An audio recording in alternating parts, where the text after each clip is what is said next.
Action figure Gundam tidak hanya disukai anak-anak, namun juga orang dewasa. Salah satu penggemar action figure Gundam di kota Palembang ialah Yongki Wibowo.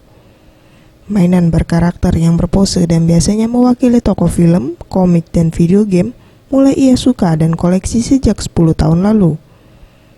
Dirinya tertarik dengan Gundam karena ada rasa puas tersendiri saat berhasil merangkai Gundam, mengingat butuh kesabaran dan ketelitian dalam merangkai Gundam.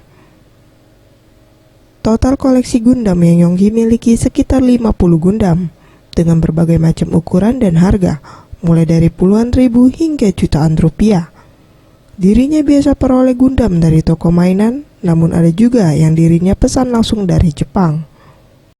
Kalau jumlah pastinya ya pasti nggak tahu juga ya. Mungkin sekitar itu ada sekitar 50-an lebih kali. Kalau untuk sejaknya mungkin udah hampir 10 tahunan sejak SMP. Alasan milih Gundam untuk koleksi itu ya anak cowok pasti kan lihat robot-robotan tuh keren. Jadi kalau dirakit-rakit buat sendiri tuh ada rasa puas sendiri.